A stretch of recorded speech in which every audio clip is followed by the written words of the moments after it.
Any other questions on society and culture? Yes, please. The culture starts from a very young age, and the languages play quite an important part on what sort of culture we are being brought up and the way our mind is cultivated.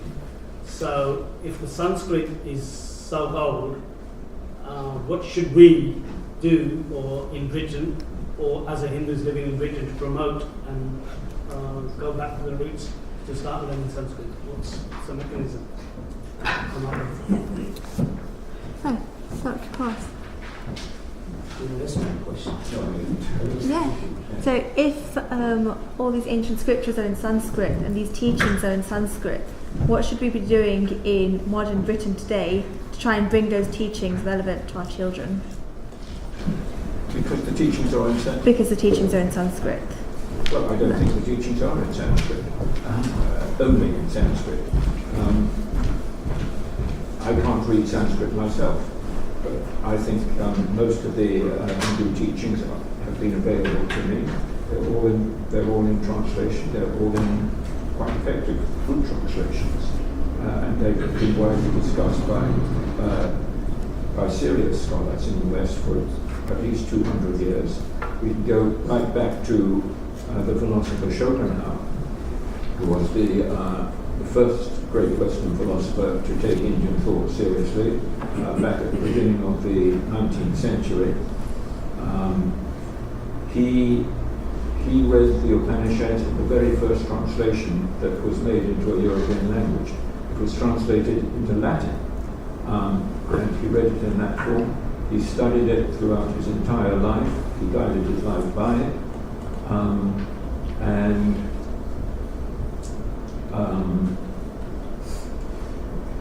Trying to remember what he said. He said, it has been the guide of my life and will be the consolation of my death. And people who have looked at Schopenhauer since then, and I myself am one of them, can see that Schopenhauer's understanding of Upanishadic thought is very sound, and that goes back 200 years. So I don't think we have to see the fact that the original scriptures are in Sanskrit bars us from understanding them. Of course, if we can read the original, it's always nicer, and it's certainly better in a literary sense. But it's not a must. It's not an excuse for the fact that we don't know Sanskrit to ignore the things of great value which are being written in Sanskrit and observed in Sanskrit.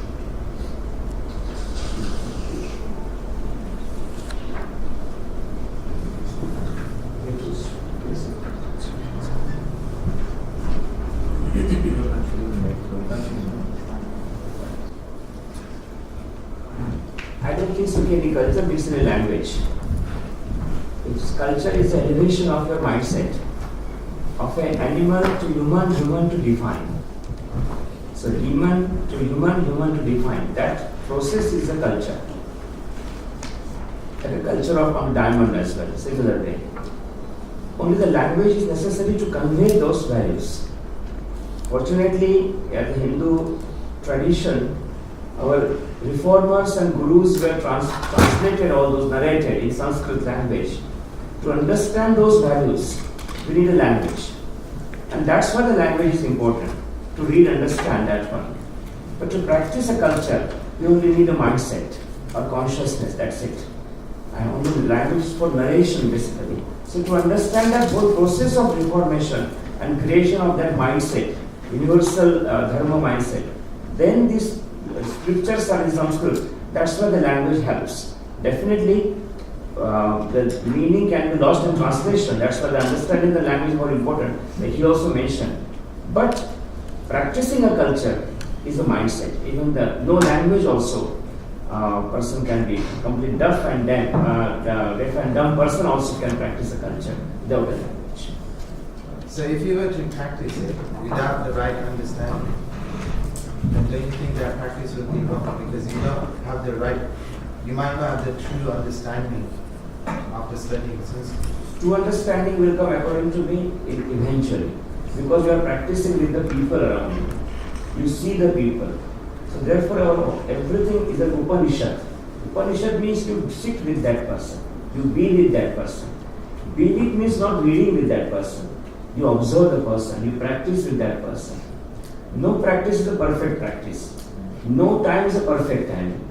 When your intention is there, okay, I want to know myself, I want to more and more improve myself, I want to have inquiry about that, what next? What is a perfect? What is a better thing? That whole concept, even living in the society, I can practice. And that's why, if you want an intention of practicing this fulfillment or having a fulfillment, we never can go wrong. We may be a little bit further and further and further. There is no stoppage for it. Nobody can say that I will complete my life. I know everything in my life now. I got the entire final stage of knowledge I got. The moment he mentioned, that's a little bit. Therefore, I feel like that the intention of studying, intention of practicing this fulfilled life in a daily life, in a connectedness in our society, people are there. Therefore, one of the poetry mentioned that we learn from the animals, we learn from the rivers, we learn from the mountains, we learn from the trees. These entities teach us so many things. If you are around them, we are, I think, contented. We never can go wrong. On this subject of language, I think we can learn from the example of Tulsidas, who, as I'm sure most of you know, translated the Ramayana from Sanskrit into Hindi. And it is this Tulsidas Hindi which has great effect in India these days and is basic to the culture. Okay. I'd like to spend our final 5 minutes of the Q&A session looking at practical solutions to how you find your Dharma, how you achieve your Dharma. So I want to start with the theoretical situation. Say there's a person who is content to do a 9-to-5 job. He has no prospects of climbing up the career ladder. He comes home and plays on his computer, he plays video games. He's no interest in learning about the wider world or being connected to other people. And he's never considered what it means to him to be fulfilled. So earlier you touched on happiness. So how and why would he work towards fulfillment when he's not aware of any of those wide things? Say that last bit again. How and why would he work towards fulfillment if he's not aware of the wider world and he's content, he's happy to have this life where he just comes home and plays video games? Why would he strive to something more? Why would he strive to fit into those values, to be connected with the wider world, to do seva? I'm sorry. If he's content in himself, should he work for on something the computer further? and the laptop basically, and laptop charging, he has to connect with the plug point. That plug point is connected with the electricity board somewhere in the world. The electricity board shuts off. He is connected. He has to come out of the street to see that why there is no connectedness there. He goes to work there. He has to go in the underground tube as well. So he has to make sure that he is not disturbing to the other passengers. He has to respond to his boss as well. No man can live alone. As such, that one. He has to respond to the world. He has to think about himself or herself. He has to think about that even animals also can think. So it is a completely artificial, unnatural situation, or maybe never happened, like fictitious situation basically, that this type of society situation can happen. No man, even the one island as well, he has to think. Only thing is, he has to allow his thinking. That allowance of the thinking will start working on that, and that domino effect will come into that one. Okay, makes sense. Any other questions on practical solutions? Yes, please. Talking about, you said everything is infinite, right, in the world. But then again you spoke about global recession, global warming, breakdown, etc. So is it, and it's obviously we are getting our current cultural practices from the Greek philosophy. I am number one. There is only one God. I'm earning the most, my car is the fastest. And these are contributing, like I have the best marble in my house to all the four global issues we have facing our society. So how do we explain to the world about infinity? That don't get stuck on the finite, but get the infinite. When you cut the mountain for the marble and brought in your home, the mountain in your home only, the same mountain in the marble form in your home. So mountain remains, form changes. So the infinity means the form is infinite, but the whole object is infinite. When global recession happens means the money gone somewhere, but somewhere it is gone.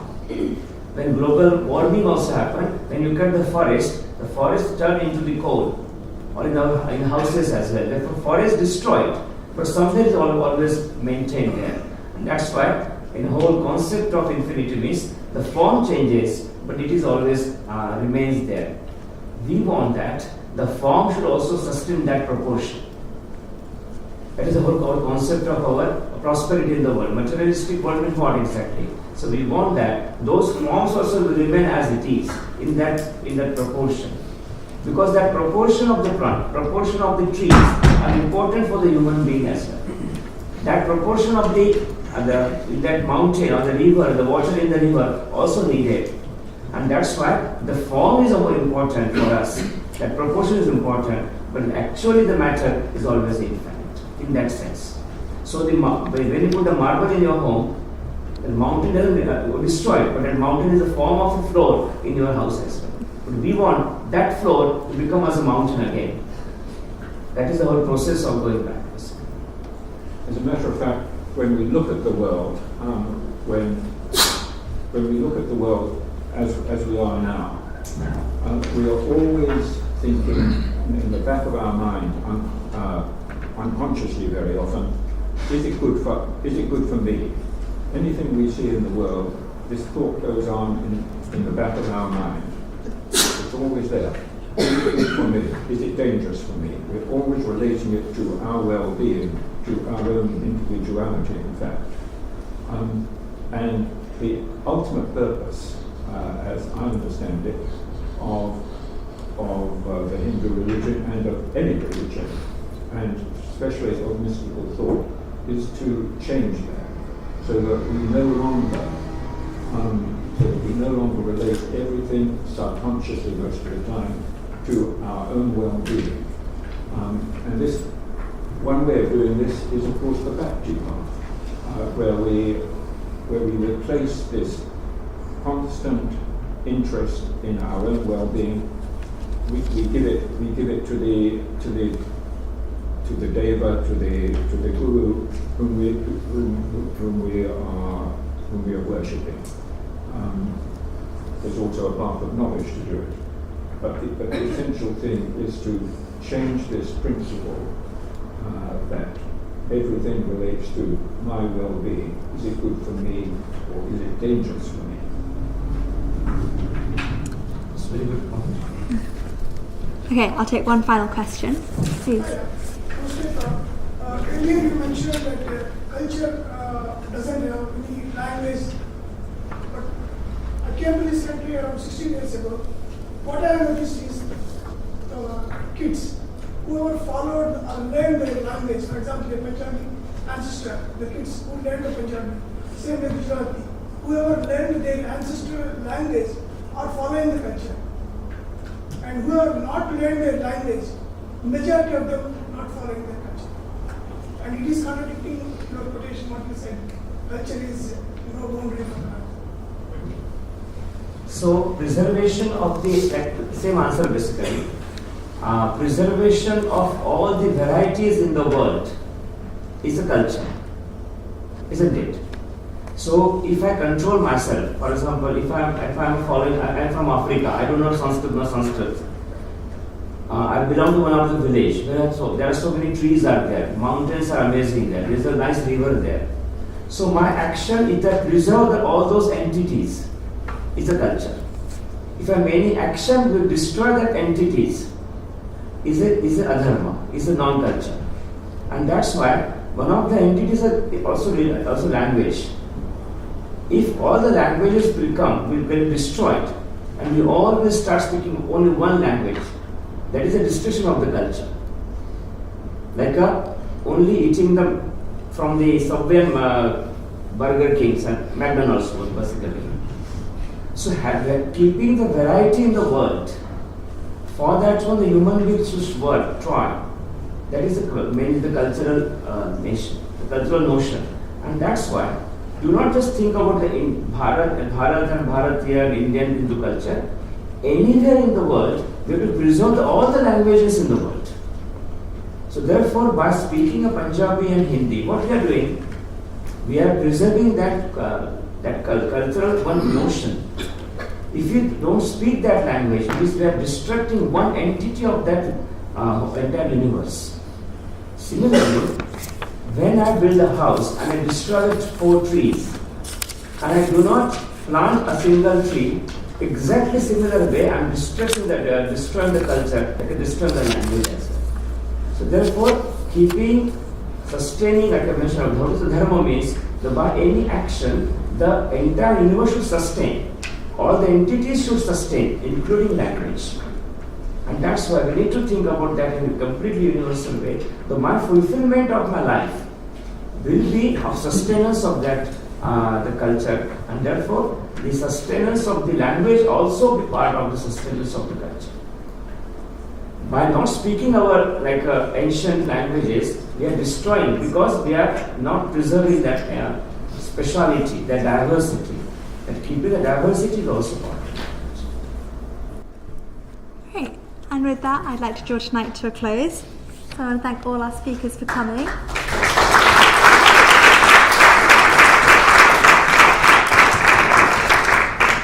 And I want to thank all of you as well, because tonight couldn't have been so thought-provoking without all of your great questions.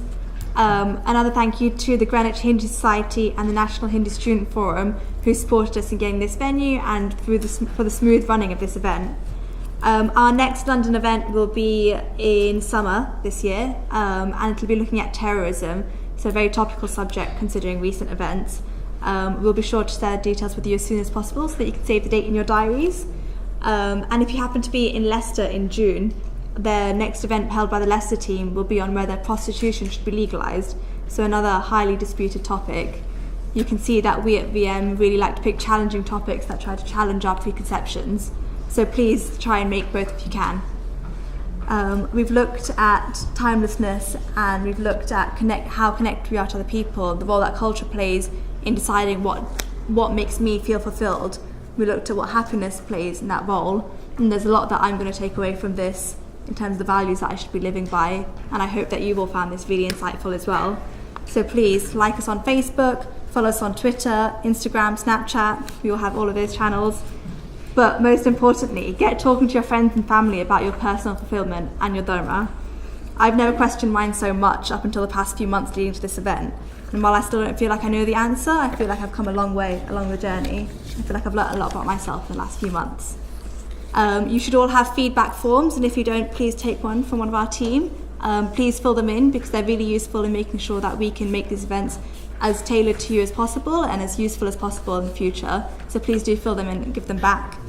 And also please come and talk to Nikhil as well, who is managing our Well Wishers Fund. So VM runs so well thanks to our volunteers and our well wishers. We wouldn't be anywhere without them. We have big plans to expand the platform. This platform really brings people together and makes us discuss topics that affect us in our everyday lives. So events such as tonight wouldn't be possible without our well wishers. As you can imagine, it takes those donations and that hard work to bring something like this together. So please do talk to Nicola on your way out. All we ask for is £1 a month to become a full supporter of VM.